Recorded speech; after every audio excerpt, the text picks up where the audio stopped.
നമസ്കാരം. മലയാളി വാർത്ത ഇൻസൈഡിലേക്ക് സ്വാഗതം. ഈ സുരേഷ് ഗോപിയുടെ ഒരു കാര്യം, തൃശ്ശൂർ പൂരം നടത്തിപ്പുമായി ബന്ധപ്പെട്ട് ഇപ്പോൾ ഒരു യോഗം വിളിച്ചു ചേർത്തിരിക്കുകയാണ് സുരേഷ് ഗോപി. സാധാരണഗതിയിൽ പൂരം നടത്തിപ്പുമായി ബന്ധപ്പെട്ട യോഗങ്ങൾ സംസ്ഥാന സർക്കാരിൻ്റെ നേതൃത്വത്തിലാണ് ചേരുക. റവന്യൂ മന്ത്രിയും ദേവസ്വം മന്ത്രിയുമൊക്കെ യോഗത്തിൽ പങ്കെടുക്കുക പതിവാണ്. എന്നാൽ ഒരു MP-യുടെ കടമകളെക്കുറിച്ച് കൃത്യമായ ബോധ്യമുണ്ട് സുരേഷ് ഗോപിക്ക്. അതുകൊണ്ട് തന്നെ തൻ്റെ അധികാരപരിധിയെക്കുറിച്ചും നല്ല നിശ്ചയമുണ്ട്. ഇപ്പോഴിതാ പൂരം നടത്തിപ്പുമായി ബന്ധപ്പെട്ട പ്രശ്നങ്ങൾ ചർച്ച ചെയ്യാൻ ഒരു പ്രത്യേക യോഗം വിളിച്ചിരിക്കുകയാണ് കേന്ദ്രമന്ത്രി സുരേഷ് ഗോപി. സംസ്ഥാന മന്ത്രിമാർക്ക് അക്ഷരാർത്ഥത്തിൽ ഉത്തരമുട്ടി നിൽക്കുന്നു. ഇന്ന് രാവിലെ കളക്ട്രേറ്റിലാണ് യോഗം വിളിച്ചു ചേർത്തിരിക്കുന്നത്. മന്ത്രിമാരായ K. രാജൻ, R. ബിന്ദു എന്നിവരെയൊക്കെ സുരേഷ് ഗോപി ക്ഷണിച്ചിട്ടുണ്ട്.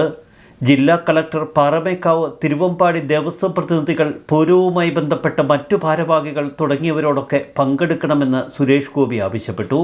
വെടിക്കെട്ടുമായി ബന്ധപ്പെട്ട് ഒട്ടനവധി പ്രശ്നങ്ങൾ ഇത്തവണ ഉടലെടുത്തതാണ് ഇപ്പോൾ സുരേഷ് ഗോപി കാര്യങ്ങൾ കയ്യിലെടുക്കാനുണ്ടായ കാരണം. ജനങ്ങളോട് കൂടുതൽ സഹകരിച്ച് അടുത്ത തവണ തൃശ്ശൂർ പൂരം നടത്താനുള്ള തീരുമാനമാണ് സുരേഷ് ഗോപി സ്വയം കൈക്കൊണ്ടത്. അടുത്ത വർഷത്തെ പൂരത്തിൽ ഇത്തരം പ്രശ്നങ്ങൾ ഒഴിവാക്കാനാണ് തൃശ്ശൂർ MP കൂടിയായ കേന്ദ്രമന്ത്രിയുടെ നേതൃത്വത്തിൽ യോഗം ചേരുന്നത്. യോഗത്തിൽ കേന്ദ്ര സർക്കാർ ഉദ്യോഗസ്ഥരും പങ്കെടുക്കുമെന്നാണ് സുരേഷ് ഗോപിയുടെ ഓഫീസ് പറയുന്നത്. ചുരുക്കത്തിൽ കേന്ദ്ര നിരീക്ഷണത്തിൽ ഒരു തൃശ്ശൂർ പൂരം അടുത്ത തവണയുണ്ടാകുമോ? ഇക്കഴിഞ്ഞ തൃശ്ശൂർ പൂരം അത്ര പെട്ടെന്നൊന്നും കേരളം മറക്കില്ല. അതിൻ്റെ തിക്തഫലങ്ങൾ നന്നായി അനുഭവിച്ചവരാണ് ഇടതുപക്ഷം. തൃശ്ശൂരിലെ LDF സ്ഥാനാർത്ഥിയുടെ തോൽവിക്ക് പിന്നിലും ഈ തൃശ്ശൂർ പൂരം കുളമാക്കിയതിൻ്റെ ദേഷ്യമുണ്ടായിരുന്നു. അമിത നിയന്ത്രണത്തിലൂടെ പോലീസ് തൃശ്ശൂർ പൂരത്തിൻ്റെ ശോഭയങ്ങ് തല്ലിക്കെടുത്തി. അർദ്ധരാത്രിക്ക് ശേഷം തിരുവമ്പാടി വിഭാഗത്തിൻ്റെ എഴുന്നള്ളിപ്പിനും ആൾവരവിനും തടസ്സമാകും വിധം റോഡ് തടഞ്ഞപ്പോൾ പൂരം ചടങ്ങ് മാത്രമാക്കാൻ ദേവസ്വം തീരുമാനമെടുത്തു. പോലീസിൻ്റെ നിലപാടിനെതിരെ പരാതിപ്പെട്ടിട്ടും ഫലമുണ്ടാകാത്തതിനെ തുടർന്നാണ് കടുത്ത തീരുമാനം ദേവസ്വം കൈക്കൊണ്ടത്. പോലീസ് കമ്മീഷണർ അങ്കിത് അശോകന്റെ നേതൃത്വത്തിൽ വെടിക്കെട്ട് സ്ഥലത്ത് നിന്ന് ഭൂരിഭാഗം ജീവനക്കാരെയും കമ്മിറ്റി അംഗങ്ങളെയും ഒക്കെ ഒഴിവാക്കാനുള്ള നീക്കം തർക്കങ്ങൾക്കിടവരുത്തി. പുലർച്ചെ 3-നായിരുന്നു വെടിക്കെട്ട് നടക്കേണ്ടത്. എന്നാൽ രാത്രി 10:30-ക്ക് തന്നെ റോഡ് അടച്ചതോടെ പ്രശ്നങ്ങൾ തുടങ്ങി. തിരുവമ്പാടി ഭാഗത്ത് നിന്ന് റൗണ്ടിലേക്കുള്ള എല്ലാ വഴികളും അങ്ങ് പോലീസ് അടച്ചു. തിരുവമ്പാടിയുടെ രാത്രി പഞ്ചവാദ്യത്തിന് ദേശക്കാർക്ക് പോലും എത്താനാകാത്ത സ്ഥിതി. പൂരത്തിന് മുന്നോടിയായി നടന്ന ചർച്ചയിലെ തീരുമാനത്തിന് വിരുദ്ധമായാണ് 10:30 മുതൽ റോഡ് അടച്ചത്. വഴികൾ 2-നടച്ചാൽ മതിയെന്ന തീരുമാനമാണ് പോലീസ് തന്നെ അങ്ങ് അട്ടിമറിച്ചു കൊടുത്തത്. MG road, AR Menon road, Shoranur road എന്നീ പ്രധാന റോഡുകളൊക്കെ പോലീസ് വളരെ നേരത്തെ അടച്ചുപൂട്ടി. റൗണ്ടിൽ ജോസ് തിയേറ്ററിന് സമീപം ബാരിക്കേഡ് വെച്ച് കെട്ടിയടയ്ക്കുകയും ചെയ്തു. പൂരം ചടങ്ങാക്കാൻ തീരുമാനമെടുത്തതോടെ രാത്രി 11:30-ക്ക് തുടങ്ങി 2-ന് അവസാനിക്കേണ്ടിയിരുന്ന തിരുവമ്പാടിയുടെ പഞ്ചവാദ്യം 1:30-യോടെ അവസാനിപ്പിച്ചു. 9 ആനകൾ അണിനിരുന്നതിന് പകരം 1 മാറ്റി. പന്തലുകളിലെ ദീപാലങ്കാരമൊക്കെ അണച്ചു. വെടിക്കെട്ട് അനിശ്ചിതത്വത്തിൽ. പൂരചരിത്രത്തിൽ ആദ്യമായി ഇത്തരത്തിൽ അലങ്കോലപ്പെടുത്തിയ അവസ്ഥ. കേരളത്തിൻ്റെ പല ജില്ലകളിൽ നിന്നും തൃശ്ശൂർ പൂരം കാണാനായി തടിച്ചുകൂടിയ 10,000-കണക്കിന് ആളുകൾ നിരാശരായി. കുറേയേറെ പേർ തിരിച്ചുപോയി. വെടിക്കെട്ടുപുര തുറക്കാൻ പോലും കമ്മീഷണർ അനുവദിച്ചില്ല എന്ന് സംഘാടകർ പരാതിപ്പെട്ടു. വെടിക്കെട്ടുണ്ടാകുമോ എന്ന് സംശയം നിഴലിച്ചു. പ്രശ്നങ്ങളെ തുടർന്ന് ചില സ്ഥലങ്ങളിൽ ജനക്കൂട്ടം പോലീസിന് നേർക്ക് ഗോബാക്ക് വിളികൾ ഉയർത്തി. ജനം സംയമനം പാലിച്ചതുകൊണ്ട് മാത്രമാണ് വലിയ സംഘർഷമോ അപകടമോ ഉണ്ടാകാതിരുന്നത്. പ്രശ്നം രൂക്ഷമായതോടെ കളക്ടർ, മന്ത്രി K. രാജനുമൊക്കെ പുലർച്ചെ തന്നെ ചർച്ചകൾക്കെത്തി. BJP നേതാക്കളും ദേവസ്വം ഓഫീസിലെത്തി. ഒടുവിൽ വെടിക്കെട്ട് നടത്താൻ തീരുമാനിച്ചപ്പോൾ നേരം വെളുത്ത 5 മണി. ഒടുവിൽ രാവിലെ 7:15-ന് പാറമേക്കാവും 7:45-ന് തിരുവമ്പാടിയും വെടിക്കെട്ടിന് തിരികൊളുത്തി. തുടർന്ന് പകൽപൂരവും ഭഗവതിമാരുടെ ഉപചാരവും ചൊല്ലിപ്പിരിയലും നടന്നു.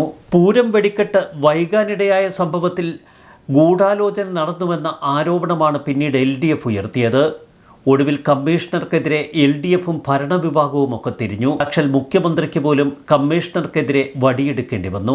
RSS BJP നേതാക്കൾ വിഷയത്തെ രാഷ്ട്രീയ മുതലെടുപ്പിന് ഉപയോഗിക്കുന്നുവെന്നാണ് LDF-ന്റെ പരാതി. എന്നാൽ വിശ്വാസത്തെ തന്നെ തച്ചുടയ്ക്കുകയാണ് LDF ലക്ഷ്യമെന്ന് BJP തിരിച്ചടിച്ചു. തൃശ്ശൂർ പൂരവിവാദം ഗൗരവതരമെന്ന് മുഖ്യമന്ത്രിയുടെ മറുപടി. പരാതികളിൽ DGP-യോട് റിപ്പോർട്ട് തേടിയിട്ടുണ്ട് എന്ന് മുഖ്യമന്ത്രി അന്ന് മാധ്യമങ്ങളോട് പറഞ്ഞു. ലോക്സഭാ തെരഞ്ഞെടുപ്പ് കൊടുമ്പിരി കൊണ്ട് നിൽക്കുന്ന സമയം. അതുകൊണ്ട് തന്നെ LDF സ്ഥാനാർത്ഥികൾക്ക് കേരളത്തിൽ പല സ്ഥലത്തും തൃശ്ശൂർ പൂരവുമായി ബന്ധപ്പെട്ട ക്ഷീണമുണ്ടാകും എന്ന് വാർത്തകൾ നിറഞ്ഞിരുന്നു.